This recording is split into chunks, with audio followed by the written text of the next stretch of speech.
Hai, masih bersama saya, Mr. Z Bicara. Tentu saja bicara tentang kebenaran berdasarkan fakta, data, dan realita. Teman-teman, menarik untuk dibahas, untuk dicermati terkait kasus yang dihadapi oleh Nikita Mirzani. Bukan persoalan sosok Nikita Mirzani, ya bukan. Tetapi kita perhatikan dari seputaran Nikita Mirzani. Terkait dengan sidang perdana, yaitu pembacaan dakwaan oleh jaksa penuntut umum terhadap terdakwa Nikita Mirzani dan Mail, baru pembacaan dakwaan sudah begitu banyak reaksi dari para penonton, ya, para fans, para penggemar. Ya, saya senang ya, sudah begitu banyak yang kritis terhadap persoalan hukum. Namun terkadang ada yang kebablasan. Masalahnya adalah ketika tidak paham, memaksa diri untuk mengikuti alur yang tidak benar atau tidak tepat. Namun tidak ada masalah. Karena mungkin menginginkan, bukan seperti itu masalahnya, gitu ya. Teman-teman, seperti kita ketahui bahwa Nikita Mirzani dalam sidang kemarin didakwa dengan pasal 45 ayat 10, subsidiar pasal 27B ayat 1. Undang-Undang nomor 1 tahun 2024 tentang informasi dan transaksi elektronika. Oke. Kemudian pasal 369 ayat 1 junto pasal 55 ayat 1 ke 1 KUHP. Oke. Kemudian pasal 3 Undang-Undang nomor 8 tahun 2010 tentang tindak pidana pencucian uang. Ya, teman-teman, ada yang menarik di sini, ya. Ketika proses pembacaan surat dakwaan ditanggapi oleh advokatnya, oleh penasihat hukumnya. Namun tanggapannya di luar konteks persidangan. Ini yang menjadi ramai ini. Pengacaranya nih, kalau tidak salah ya, Fahmi Bahmid, mengatakan bahwa salah satu saja ya teman-teman, menganggap bahwa pasal pemerasan tidak ada. Bahkan di dalam percakapan yang lain mengatakan bahwa itu bukan pemerasan yang didakwakan oleh jaksa, itu pencemaran nama baik. Jadi ada kontra ya, ada kontra. Nah, dari sinilah sebenarnya banyak daripada masyarakat, para fan, kemudian netizen terpengaruh. Padahal belum tentu itu benar. Tapi kan sudah diucapkan, dinyatakan oleh sang pengacara. Sehingga seolah-olah menjadi benar. Padahal itu tidak benar. Itu tidak benar. Ya. Saya ingin mengulang pernyataan ini agar teman-teman menyimaklah, ya, setidak-tidaknya memahamilah, ya, dakwaan jaksa yang dipermasalahkan oleh sang pengacara berikut ini. Minggu depan kita mengajukan eksepsi.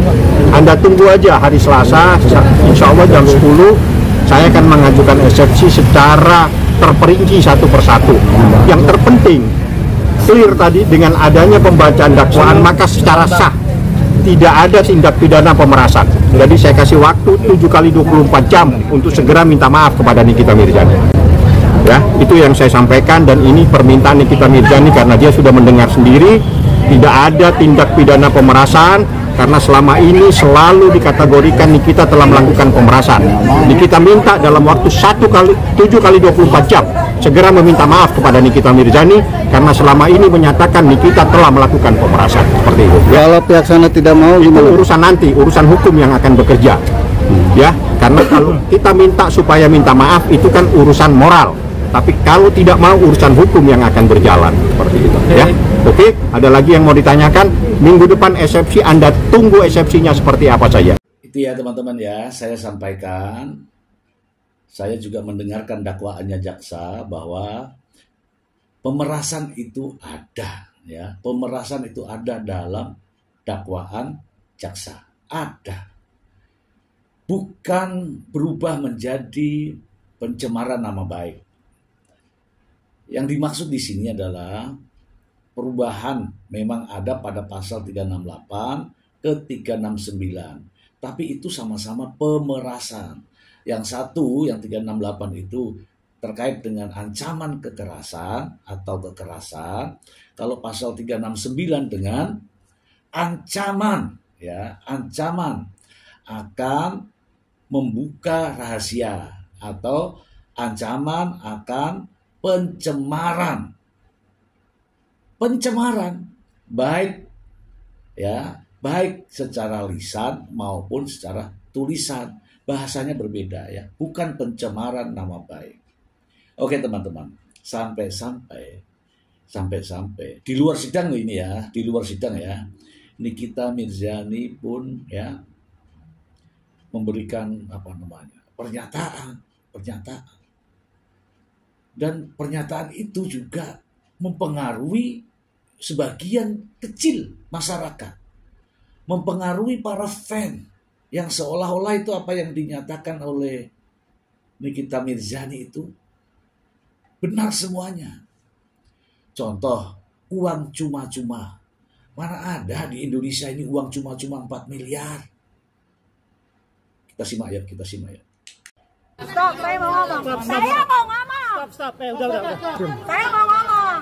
Semua orang boleh ngomong. Hasto aja, Bapak Hasto aja dibolehkan ngomong sama wartawan. Ya, boleh. Kalian kalau nggak ada apa-apa nggak usah takut. Iya. Santai. Nyalain mic lu. Gimana tadi pembacaan, Miki? Dari kemarin gue diem loh, 3 bulan. Apa yang mau ditanyain? Oke. Satu. Pembacaan dakwaan yang sesuai atau tidak? Pembacaan dakwaan banyak yang dipotong-potong. Rekaman yang sudah beredar isinya tidak seperti itu. Isinya Reza yang mengejar sahabat saya Mail. Ya, tidak pernah Mail yang selalu aktif menghubungi Reza, tapi Reza yang menghubungi Mail terus. Artinya ada manipulasi. Banyak. Ya, jadi kalau yang kalian dengar dari dakwaan yang dibacakan JPU tadi, saya ternganga-nganga. Karena tujuannya si Reza ini sebetulnya adalah Dokter Samira alias Doktif. Tapi kenapa saya yang ditahan sekarang? Kenapa saya dan sahabat saya yang ditahan? Padahal saya tidak pernah meminta uang dia yang memberikan. Uang itu cuma-cuma. Dan saya bertanya, kenapa Reza Gladys memberikan uang itu cuma-cuma? Ada apa? Sampai direkam semuanya, sampai terjadi seperti ini penahanan. Merasa ini dijebak nggak sih, Kak Niki? Ya gimana nggak dijebak? Orang semua direkam, semua direncanakan. Kalian pikir ini proses? Nah, selain itu teman-teman, ini pengaruhnya luar biasa terkait pernyataan-pernyataan di luar sidang. Ini pengaruhnya luar biasa. Sampai-sampai ada seorang selegram, apapun itu namanya, mengupload dirinya seolah-olah dia sedang bertanya kepada, saking bingungnya ini ya, bertanya kepada ya aplikasi smart, aplikasi pintar. Saking semangatnya ingin tahu, nanyanya sama handphone. Kita simak. Perubahan pasal ini bisa jadi karena ada perbedaan interpretasi atau bukti baru yang muncul selama proses penyidikan. Kita ikuti saja perkembangan kasusnya di pengadilan. Ya, tapi apakah boleh dengan memakai pasal pemerasan 368 itu menahan seseorang, memborgol, memasukkannya ke dalam penjara? Tidak ada konsekuensi kah?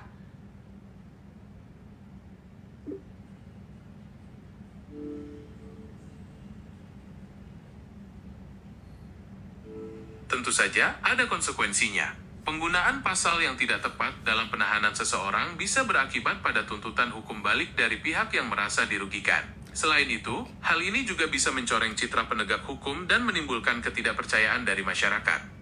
Itu resikonya ya.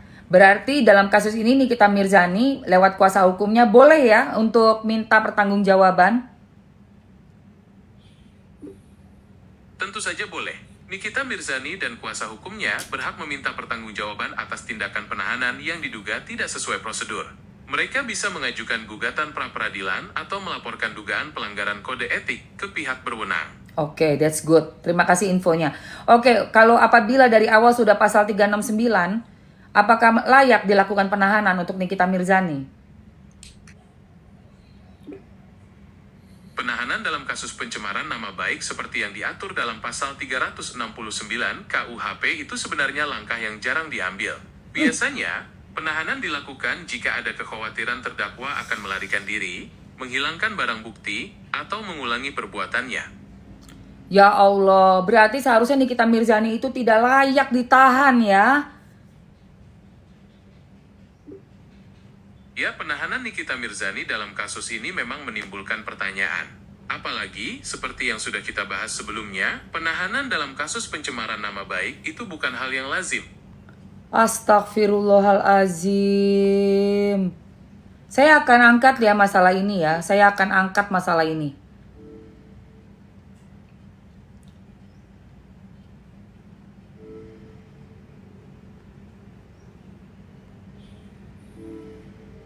Aku mengerti kekecewaanmu. Semoga keadilan segera ditegakkan dalam kasus ini. Oke.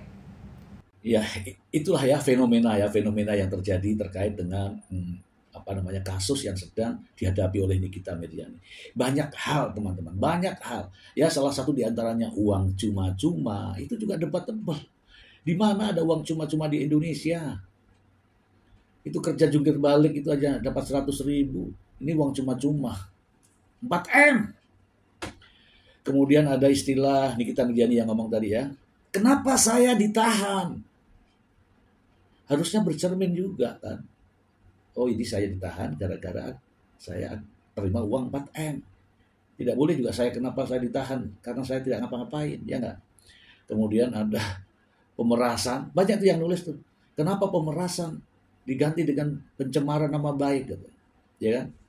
Kemudian itu ya, karena tidak ada dakwaan. Karena tidak ada didakwaan oleh dakwaan jaksa terkait dengan pemerasan. Pelapor harus minta maaf. Itu nggak ada dalam rumus hukum seperti itu. 7 kali 24 jam harus minta maaf. Yang mendakwa jaksa, pelapornya yang disuruh minta maaf. Ini di luar ya, di luar persidangan ya, di luar persidangan. Kemudian ada Nikita Mirzani mengatakan bahwa Nikita Mirzani punya bukti. Ya kalau punya bukti dipersiapkan saja. Ya dipersiapkan saja karena masih ada lanjutannya sidang ini. Bukan sekali saja, bukan. Nah, terkait dengan kasus yang ada di Tangerang ya, di Serang Banten ya, Serang Banten itu beda karena memang si itunya nggak mau datang. Jadi bebas murni. Kalau yang ini sepertinya tidak. Ya. Oke teman-teman ya, saya hanya ingin menyarankan ya kepada semua pihak lah. Ini kan baru dakwaan. Dalam proses persidangan itu dakwaan. Kalau pihak terdakwa ini keberatan, bisa disanggah melalui eksepsi pledoi. Ya. Nah, silakan dengan argumen-argumen yang tertulis nanti dibacakan. Ya. Nah, setelah eksepsinya dibacakan, benar atau tidak eksepsi itu, bisa membantah atau tidak. Jaksa mempertahankan eksepsi itu. Apakah jaksa nanti ini menilai, hakim juga menilai, ini eksepsi ini diterima atau ditolak. Sekarang gembar-gembor membela, tapi di luar sidang ya. Nanti eksepsinya dinilai bisa diterima atau tidak. Kalau tidak diterima eksepsinya, sidang akan berlanjut teman-teman. Kalau diterima eksepsinya, ya sidang dihentikan. Artinya yang masuk akal dari sang pengacara. Begitu ya teman-teman ya. Kemudian masih ada lagi nanti ya, masih ada lagi. Ini baru dakwaan. Belum nanti pada saat penuntutan. Ya kan? Ada replik, ada duplik, ya, ada perdebatan-perdebatan, ada pertanyaan, ada sanggahan dan sebagainya. Masih panjang. Sebaiknya para pihak nih, memperhatikan apa-apa yang terjadi dalam persidangan, bukan membuat polemik, opini di luar sidang. Karena nanti fokusnya nanti di luar sidang. Ini sekarang fenomena di media adalah polemik yang ada di luar sidang. Yang ada di luar sidang. Nah, setelah itu barulah pembuktian. Nah, di sini nih pembuktian. Nikita Mirzani mengatakan uang itu cuma-cuma, ya kan? Bagaimana proses mendapatkan uang itu? Bagaimana bisa dikatakan cuma-cuma? Ada prosesnya. Tidak semerta-merta tiba-tiba ujuk-ujuk uang itu datang ke Nikita Mirzani. Ada prosesnya. Ya, teman-teman ya. Kemudian ketika Nikita Mirzani mengatakan bahwa aku punya buktinya, silakan. Disitulah di pas sidang pembuktian ditunjukkan. Nanti si pelapor, saksi-saksi juga akan hadir, teman-teman.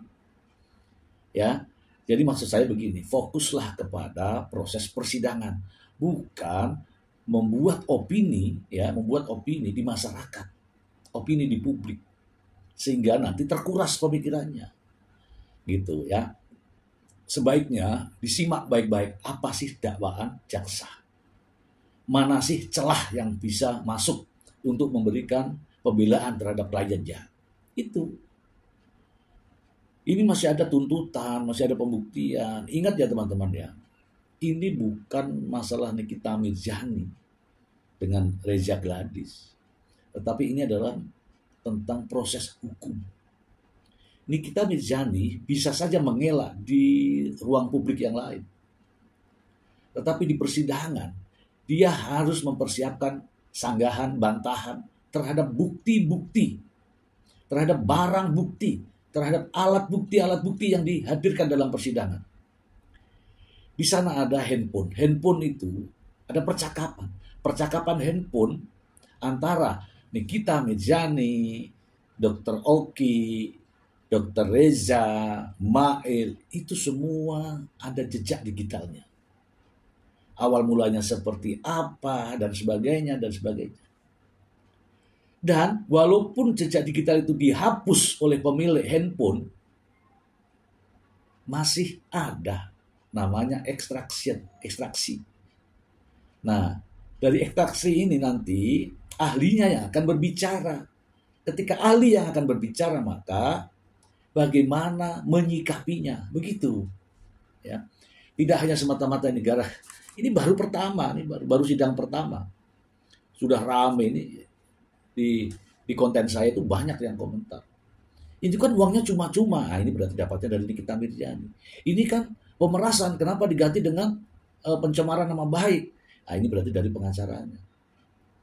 Bukan begitu cara menyikapinya.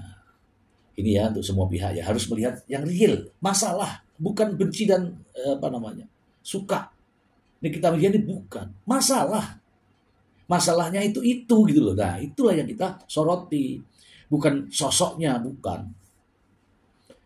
Kemudian memang ya fungsi daripada pengacara atau penasihat hukum adalah membela kliennya. Tapi kalau kliennya memang bersalah ya, silahkan dibuktikan bagaimana kesalahannya. Jangan menutupi kesalahannya. Itu yang repot di situ. Ketika menjadi pengacara, kemudian kesalahan daripada kliennya ditutupi oleh pengacara, nggak bisa.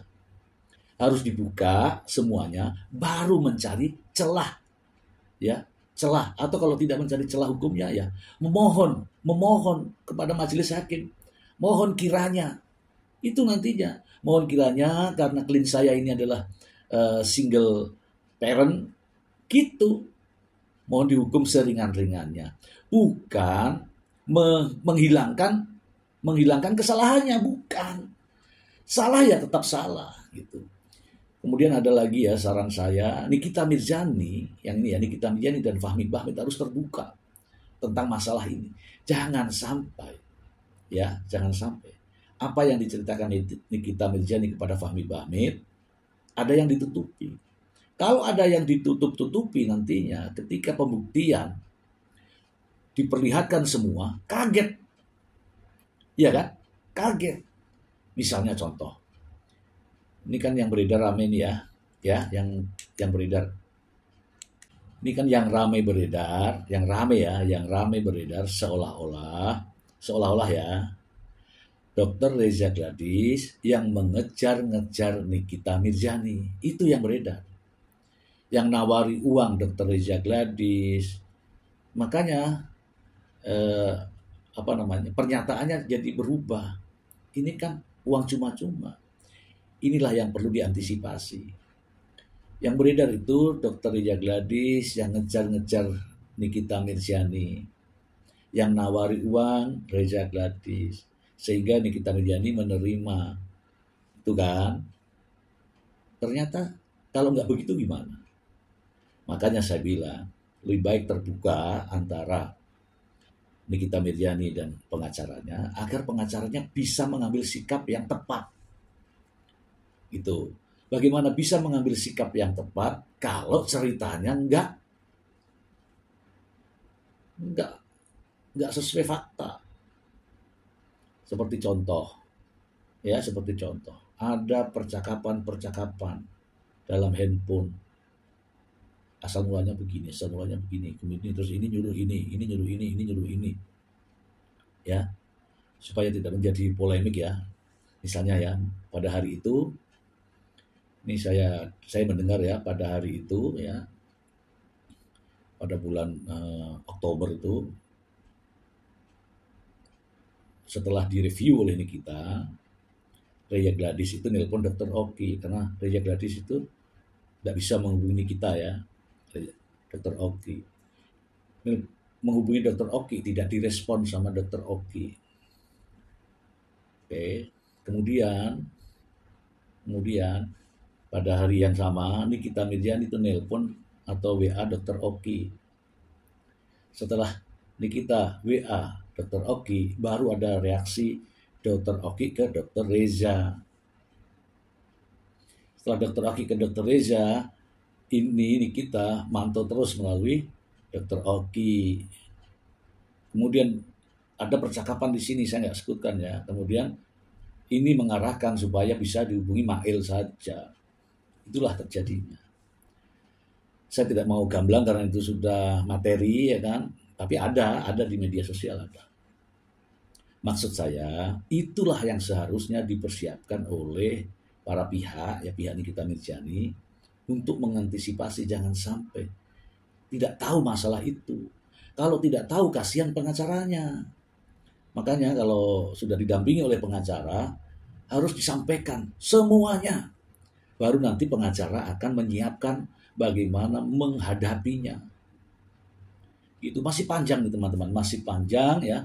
Jadi ada eksepsi, kemudian ada replik, ada duplik, kemudian masih ada lagi itu ya, tanggapan-tanggapan yang lain, masih ada lagi nanti ahli, ya, ahli digital, ahli transaksi, ahli ekonomi, kemudian ada juga berkaitan dengan pencucian uang ya, ada perbankan, ada ahli transaksi itu tadi ya, kemudian ada saksi yang menerima uang.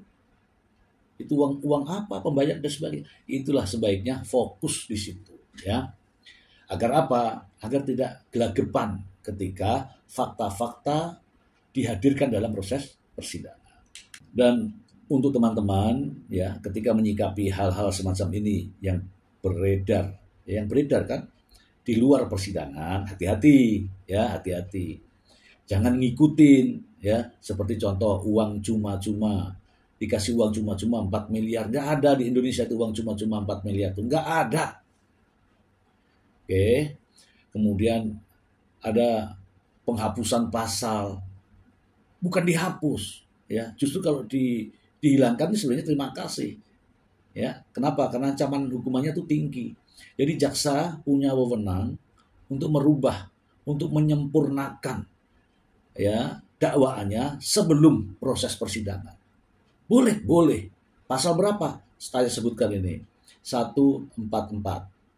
Silakan dicari. 144 KUHP ada di sana. Oke. Boleh ya.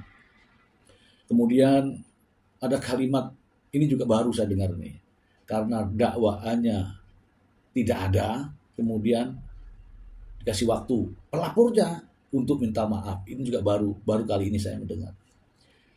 Tapi ini ya sebagai bahan pembelajaran kita semua dan juga untuk masyarakat ya. Jangan sampai kita mengikuti hal-hal yang keliru ya. Insya Allah ya, saya berbicara sesuai dengan fakta, data, dan realita. Semoga bermanfaat. Terima kasih.